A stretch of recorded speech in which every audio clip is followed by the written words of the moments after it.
So let's look a little bit further into some practical strategies.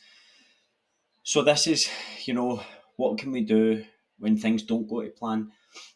You've prepped your meals, but you've forgotten them. You're time poor in a high stress situation. Often at work, what's located near me? What can I have on hand at work? Roughly 500 calories, which is pretty much what most people should be looking for in terms of meal size from a calorie point of view. That again, 500-600 calories somewhere there is probably good for most people, and around 30 to 40 grams of protein. Again, when I'm eating out, just a little caveat as well: beware of sauces. Ask for sauce on the side. Often a lot of hidden calories.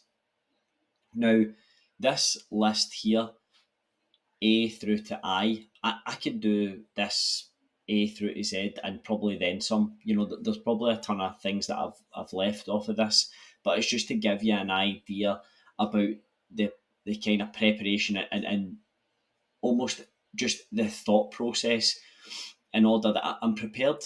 Even though I don't have it, I know what my options are, and I just scan through option A, option B, option C, and I just go through until I find something that I can execute, and then bang, that's me. I'm away. It's very, very easy, and it takes away that decision fatigue.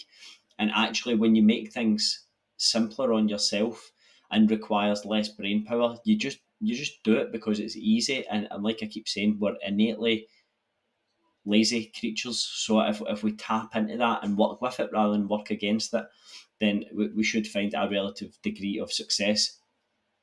I will add that I got this information, like this specific kind of thought process of scanning through these plans, like a plan A, B, C, D. I got this information from both a podcast with both my coaches, Ben and Alex, on the Katabasis podcast that I can share as well. I'll link it in the YouTube channel. I'll link that below as well, just so that you can get a bit of context. And obviously, I'd like to give the praise to the people where I've got this information from. I don't claim to be an expert in all this type of stuff. I've just been around enough good people and enough good information, and I'm just being able to, take little tidbits here and there and then come up with something that works well for myself. So a plan A, everything's gone perfectly, everything's gone swimmingly.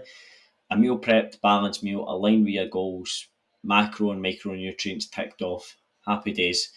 Plan B might be, I have the ingredients, I just need to prep and eat the meal if I'm at home.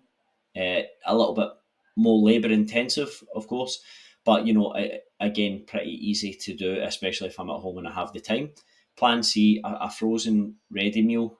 The core power foods ones I have found to be the best.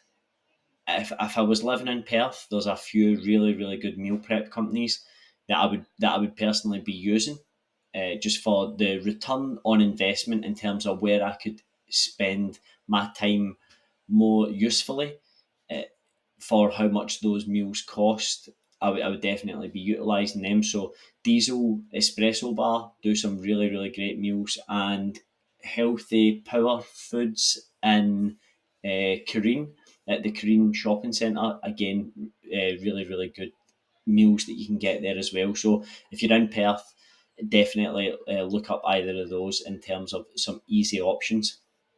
These meals, the core power foods ones, you get them from Woolies and Coles.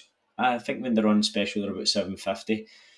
Usually about 40 grams, 40 plus grams of protein, and about 500 calories. Absolutely bang on the money for 90 odd percent of people. Plan D, a 3-piece tuna sushi or a 3-piece chicken teriyaki sushi type deal.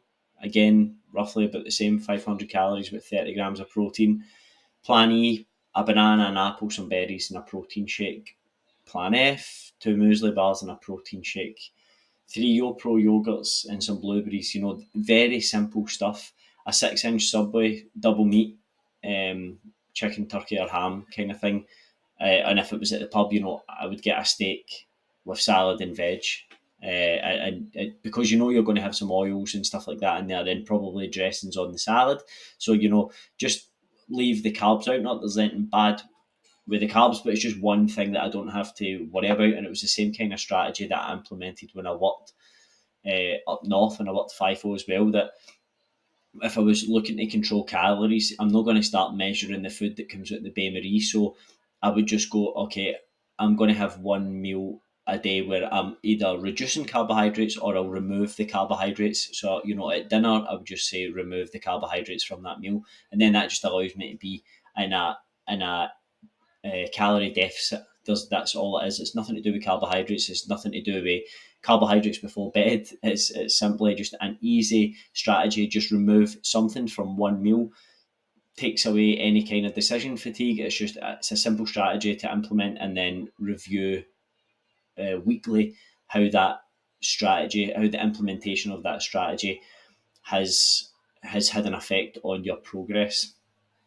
Again, all this stuff, this isn't a specific list that people should grab and go, oh, this is the answer. That the answer is in the context. The answer is in the thought process behind it and being prepared, removing that decision fatigue. Have a plan, have some options. If the ideal option isn't there, have some backups, scan through your options and just execute whatever one that you get to.